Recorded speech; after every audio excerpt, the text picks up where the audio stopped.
Looking back now, all the signs were there, but I was blinded by love. I thought I knew Donovan, my high school sweetheart, the father of my child. We were the golden couple in suburban Atlanta, with a beautiful home and a newborn baby. But behind closed doors, he was leading a double life.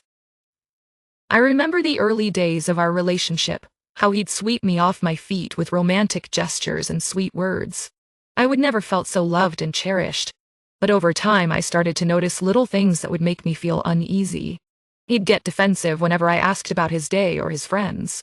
He'd brush off my concerns, telling me I was being paranoid or jealous.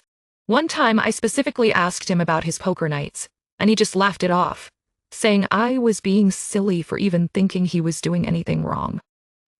But I recall feeling a pang of doubt, a nagging sense that something was not quite right. I pushed those thoughts aside, attributing them to my own insecurities. As the years went by, our relationship became a toxic cycle of belittling and gaslighting. He'd make me doubt my own perceptions, making me feel like I was the crazy one. I would question my own sanity, wondering if I was just being too sensitive. But deep down, I knew something was off. The final straw came when I found a burner phone in his sock drawer. My heart sank as I picked it up, my mind racing with worst-case scenarios. I tried to brush it off, telling myself it was probably just a work phone or something, but the seed of doubt had been planted. Around that time, I started noticing pregnancy tests in his car. They weren't mine. I was still nursing our baby. A chill ran down my spine as I realized the implications. I felt like I had been punched in the gut, my breath caught in my throat. I knew I needed to dig deeper, to confirm my suspicions. That's when I hired a private investigator to follow him and gather evidence. I remember the day he called me with the news, his voice somber and serious. "Ma'am, I have some bad news. Your husband has been leading a double life. He's been exchanging explicit photos with strangers online for 15 years.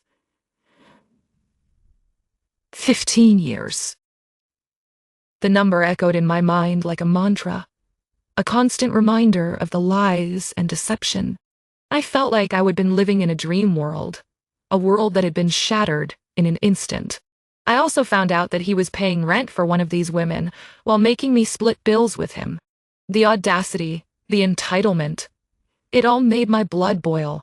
I was furious, but I was also scared. I did not know what to do or where to turn. My sister took me in when I left him, offering me a safe haven and a listening ear. I was a mess, barely functioning, but she was there for me, supporting me through the darkest of times. As I began to process everything, I realized I had been living in a state of denial. I did not want to believe that the man I loved could do something so heinous. But the evidence was there, staring me in the face. I was angry, I was hurt, but most of all, I was determined to take back control. I gathered my strength, and with my sister and the private investigator by my side, I decided to confront him. We set up an intervention-style meeting, and I was ready to face him, to make him understand the pain he'd caused me. The meeting took place at a neutral location, a small coffee shop on the outskirts of town. I was nervous, but resolute. As he walked in, I could see the smugness on his face, the confidence that he'd always taken for granted. "Donovan," I said, my voice firm but shaking. "We know what you've been doing. We know about the explicit photos, the burner phone, the woman you're paying rent for."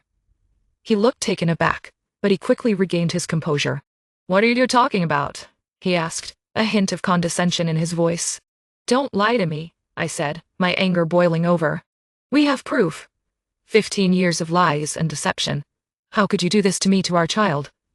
He shifted uncomfortably in his seat, but he still tried to gaslight me. "You're just being paranoid.